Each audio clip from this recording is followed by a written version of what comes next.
Shalom, saudara yang dikasih Tuhan. Jumpa kembali pada hari ini dan terus bersemangat untuk belajar firman Tuhan. Hari ini kita sudah sampai pada Matius 12 ayat 38 hingga ayat yang ke-40. Mari kita baca dan kita belajar serta merenungkan supaya kita bisa melakukan dan menerapkan apa-apa yang harus kita lakukan dan terapkan. Matius 12 38 sampai 40. Pada waktu itu berkatalah beberapa ahli Taurat dan orang Farisi kepada Yesus, "Guru, kami ingin melihat suatu tanda daripadamu." Tetapi jawabnya kepada mereka, angkatan yang jahat dan tidak setia ini menuntut suatu tanda. Tetapi kepada mereka tidak akan diberikan tanda selain tanda Nabi Yunus. Sebab seperti Yunus tinggal di dalam perut ikan 3 hari 3 malam, demikian juga anak manusia akan tinggal di dalam rahim bumi 3 hari 3 malam. Nah, kisah ini masih berkaitan dengan tuduhan orang-orang Farisi bahwa Yesus melakukan mujizat dengan kuasa Beelzebul atau kuasa penghulu setan. Kenapa? Karena orang-orang mulai mengenali Yesus sebagai anak Daud, sebagai Mesias, sebagai juru selamat yang dinubuatkan para nabi ratusan tahun sebelumnya. Yesus adalah penggenapan dari janji Tuhan itu, maka orang Farisi berusaha mengcounternya dengan mengatakan bahwa Yesus adalah seseorang yang menggunakan kuasa setan. Setelah Yesus menjawab, menjelaskan, kemudian kita kemarin belajar buah yang baik hanya dihasilkan dari pohon yang baik. Perkataan yang baik dihasilkan dari mata air hatinya yang baik. Artinya Yesus sedang mengkritik orang-orang Farisi bahwa sebetulnya hati mereka busuk. Itu sebabnya perkataan mereka busuk. Sepertinya nampaknya baik, tetapi sebetulnya kata-kata orang Farisi itu adalah kata-kata yang meracuni banyak orang. Padahal mereka seharusnya sudah bisa melihat dari pelayanan-pelayanan Yesus. Mereka bisa melihat tanda-tanda itu. Orang-orang awam saja bisa melihat tanda. Orang-orang Farisi ahli Taurat yang setiap hari bacaannya Taurat. Masa mereka tidak bisa membaca tanda-tanda bahwa Yesus adalah anak Allah yang turun dari surga. Itu sebabnya di dalam ayat 38, orang-orang Farisi dan ahli Taurat berkata kepada Yesus, "Guru, kami ingin melihat suatu tanda daripadamu." Nah, keinginan mereka untuk melihat tanda ini benar-benar diungkapkan dengan cara lain, di mana mereka berharap untuk menolaknya. Jadi begini, mereka ingin menjebak Yesus dengan kalimat ini, "Tunjukkanlah kepada kami tanda." Jadi orang-orang Farisi dan ahli Taurat ini sedang ingin membuktikan kepada banyak orang yang lain di situ bahwa Yesus benar-benar menggunakan kuasa penghulu setan. Itu sebab mereka minta tanda. Jadi tanda apapun yang Yesus akan berikan, nanti akan ditolak. Tanda apapun yang Yesus tunjukkan, nanti akan dimentahkan oleh mereka, sehingga mereka mendapatkan pembenaran bahwa Yesus itu melakukan mujizat dan melakukan banyak hal dengan kuasa penghulu setan, atau dengan kata lainnya, Yesus ini sama dengan setan. Padahal kalau kita melihat, bukti yang diberikan Tuhan Yesus sudah banyak. Orang lumpuh berjalan, buta melihat, bisu berkata-kata, tuli mendengar. Lalu orang yang kerasukan roh jahat dilepaskan. Bukan hanya satu, bahkan ketika roh jahatnya namanya legion, artinya jumlahnya banyak, Yesus tidak pernah kewalahan. Dan tanda-tanda inilah yang sebetulnya orang awam bisa melihat. Orang awam bisa melihat bahwa Yesus adalah Mesias. Tetapi ya itulah yang terjadi. Ayat 39, angkatan yang jahat dan tidak setia mencari tanda. Jadi Yesus sebetulnya sedang mengutuk pencarian mereka akan suatu tanda. Tanda sudah diberi, tanda sudah banyak diberi. Tidak terhitung jumlahnya. Namun mereka masih tidak percaya. Itu sebabnya Yesus berkata, tetapi kepada mereka tidak akan diberikan tanda selain tanda Nabi Yunus. Maksudnya apa? Yesus meyakinkan mereka tentang suatu tanda. Seperti Yunus 3 hari 3 malam di dalam perut ikan. Yunus memang memang merupakan satu kisah yang menggambarkan pekerjaan, paralelnya adalah pekerjaan Yesus. Dikatakan di situ Yunus memberikan hidupnya untuk menenangkan murka Tuhan yang akan datang atas kota Niniwe. Memang ini tidak persis betul. Kalau Yesus mengatakan angkatan ini tidak akan mendapatkan tanda, tidak diberikan tanda kecuali tanda Nabi Yunus. Maksudnya bukan berarti Yunusnya yang datang, bukan. Coba kita memahami, waktu kita membaca Alkitab, coba kita melihat ini kiasan, ini ungkapan, ini istilah, ataukah narasi. Kalau kiasan, ungkapan, istilah, baiklah kita mengerti itu sebagai kiasan, ungkapan, istilah. Tentunya tidak sama persis. Tanda Nabi Yunus bukan berarti Yunus datang lagi. Tanda Nabi Yunus bukan berarti Yunus nanti ditelan ikan yang besar lagi, bukan. Kenapa saya katakan itu? Karena hari-hari ini ada banyak orang yang mulai usil berkata Yesus itu matinya bukan hari Jumat tapi hari Rabu. Jumat Agung itu salah. Jumat Agung itu buatan atau produk dari Roma. Sebetulnya Yesus dikuburkan bukan Jumat tapi Rabu. Ya kan, kalau Rabu masuk akal, Kamis, Jumat, Sabtu. Nah, kan 3 hari 3 malam. Nah ini sebenarnya nggak pas lagi. Kalau Kamis, Jumat, Sabtu, ya minggunya bangkit. Berarti Yesus itu 4 malam ada di kubur. Tapi sekarang memang teori-teori seperti itu muncul. Ya, di internet banyak sekali, bahkan pendeta-pendeta juga banyak yang terprovokasi dengan berpikir bahwa Yesus disalibkan bukan hari Jumat tapi hari Rabu. Sedih saya. Ya. Dan bahkan ada yang mengkritik bapak-bapak gereja itu goblok itu. Ya. Lah memang bapak-bapak gereja itu bodoh. Mereka lebih dekat kepada penyaliban Yesus. Bagaimana mungkin Anda itu berkata bahwa bapak-bapak gereja, para pendahulu-pendahulu kita di abad pertama itu salah? Bagaimana mungkin? Nah, namanya juga tandanya tanda Yunus. Artinya ini hanya satu kiasan. Yunus berada di perut ikan selama 3 hari 3 malam. Selama 3 hari 3 malam. Nah, kemudian ada hamba Tuhan yang berkata, itu perhatikan. Yunus kan ada di perut ikan selama 3 hari 3 malam. Berarti Yesus ada di perut bumi. Pada waktu Yesus belum dikuburkan. Yesus belum ada di perut bumi. Lah memang faktanya Yesus tidak dikuburkan kok.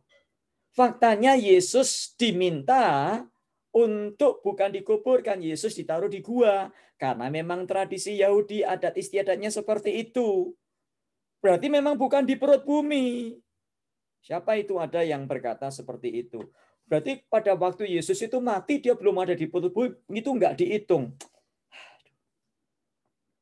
Nah, kita melihat di sini, Yesus berkata tanda Nabi Yunus 3 hari 3 malam. Nah, beberapa orang berpikir bahwa 3 hari 3 malam itu 23 kali 24 jam. Berarti Yesus harus ada di dalam kubur selama 72 jam. Nah, kalau dihubungkan lagi nggak cocok kronologinya. Nah, ada satu Rabi Eleazar ben Azaria yang hidup sekitar tahun 100 Masehi. Sebagaimana diungkap oleh Clark Commentary dan sumber-sumber kuno lainnya, menjelaskan cara berbicaranya itu ketika dia menulis begini, kalimatnya begini, Rabi Eleazar ben Azaria, ini Yahudi asli ya, hidupnya tahun 100 Masehi, lebih dekat kepada penyaliban Yesus, lebih dekat daripada saudara dan saya. Jadi kalau Anda merasa lebih tahu dari Rabi Eleazar, ya nggak tahu lah. Ya, mungkin memang betul Anda lebih pintar. Ya, siang dan malam, ini menurut Rabi Eleazar, siang dan malam membuat sehari penuh. Dan sebagian dari 1 hari dihitung sebagai keseluruhan hari. Jadi pada waktu Yesus wafat pada hari Jumat, itu sudah dihitung 1 hari 1 malam. Walaupun wafatnya sore hari Jumat. Nah, kemudian Jumat malam sampai hari Sabtu, itu hari kedua, sehari semalam. Kemudian Sabtu malam sampai Minggu malam itu hari ketiga. Jadi walaupun hanya sebagian itu sudah dihitung 1 hari, 1 malam. Itu pola pemikiran dan pola penghitungan hari menurut tradisi Yahudi, bukan menurut tradisi Anda dan saya sekarang. Jelas berbeda. Bagi kita 3 hari 3 malam itu 72 jam. Bagi mereka 3 hari 3 malam bukan berarti 72 jam. Sebagian hari itu pun walaupun hanya 1-2 jam sudah dihitung sebagai 1 hari 1 malam. Ya kita nggak bisa protes, memang tradisinya seperti itu. Dan ini menunjukkan bagaimana pada zaman Yesus frasa 3 hari 3 malam tidak selalu berisi atau harus bermakna 72 jam. Tapi satu periode yang mencakup setidaknya 3 hari 3 malam. Jadi jika Yesus bangkit dari kematian pada hari pertama atau hari kelima, berarti Yesus bohong. Dan orang-orang Farisi bisa mengutuk itu, betul kan? Tandanya salah. Tapi karena Yesus bangkit pada hari ketiga, ya walaupun banyak yang menyangka, ya agama-agama lain, bahkan ada yang kitab suci agama lain ada yang berkata yang disalibkan itu bukan Yesus, tapi seseorang yang diserupakan dengan Yesus. Yesus itu tidak bangkit, sebetulnya mayatnya dicuri orang lah. Tadi katanya diserupakan, kok sekarang dicuri? Kadang-kadang saya heran nih, kitab suci agama ini sudahlah urusin agamanya sendiri, ngapain ngurusin kematian dan kebangkitan Yesus. Tapi ya biarlah. Memang banyak sekali usaha-usaha untuk mengaburkan fakta bahwa Yesus mati dan pada hari yang ketiga bangkit dari antara orang mati. Nah, poin utamanya apa? Orang Farisi dan ahli Taurat meminta tanda. Yesus secara tidak langsung berkata, akulah tandanya. Kalau kamu masih belum puas melihat tanda-tanda yang pernah kulakukan, tunggu. Bahkan Yesus berkata kepada murid-muridnya bahwa dia akan mati disalibkan. Tapi pada hari yang ketiga, dia akan bangkit dari antara orang mati. Jadi Bapak Ibu yang dikasihi Tuhan, kematian dan kebangkitan Yesus adalah tanda dari surga bahwa Yesus adalah anak Allah, firman yang menjadi manusia. Tidak lagi bukan lagi waktunya bagi kita untuk meragukan keilahian Kristus. Dan kita sedang ada di masa di mana kita selesai merayakan Paskah dan kita sedang menantikan hari perayaan kenaikan Yesus ke surga. Setelah itu 10 hari kemudian pencurahan Roh Kudus, mengingat, artinya bukan Roh Kudus dicurahkan, Roh Kudus sudah dicurahkan. Kita mengingat pencurahan Roh Kudus itu 2000 tahun yang lalu. Jangan ragu, ikut Yesus. Susah senang yang harus kita hadapi dalam hidup ini, hadapi. Anda yang mungkin sedang terbaring sakit di rumah sakit, saya tadi dapat WA salah seorang sahabat saya di Surabaya sedang terbaring sakit. Tidak usah putus asa, tidak usah ragu. Kalaupun harus dihadapi, hadapi saja. Karena kita tahu dunia ini bukan rumah kita. Ada satu lagu lama yang sangat indah. Ku tahu siapa yang pimpin hari depan hidupku. Semuanya oleh Tuhan telah diatur sempurna. Menghadapi gelombang sepanjang jalan hidupku. Ku berharap pada Tuhan. Ku serahkan semua. Apapun yang kau hadapi hari ini, jangan goyah. Sekali Yesus, tetap Yesus. Karena Yesus adalah Tuhan. Walau manusia berusaha untuk mengaburkan sejarah, mengganti sejarah, membelokkan sejarah, Yesus tetap Tuhan. Dan barang siapa percaya kepadanya, tidak akan binasa, melainkan beroleh hidup yang kekal. Kematian dan kebangkitan Kristus adalah tanda yang cukup bagi Anda dan saya. Susahnya hari ini tidak bisa mengaburkan atau membelokkan fakta bahwa Yesus adalah Tuhan.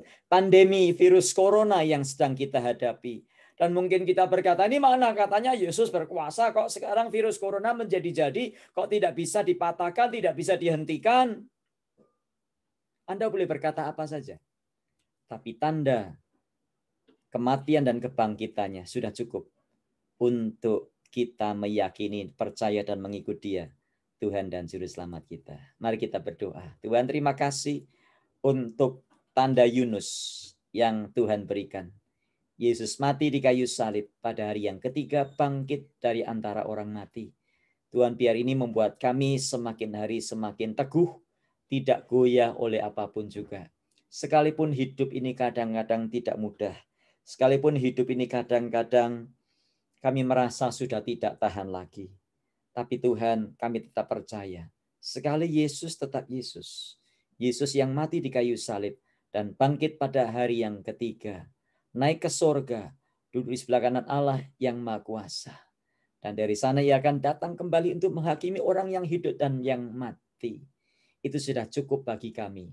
Untuk kami kuat walau apapun yang terjadi. Kuatkan hamba-hambamu yang sedang sakit.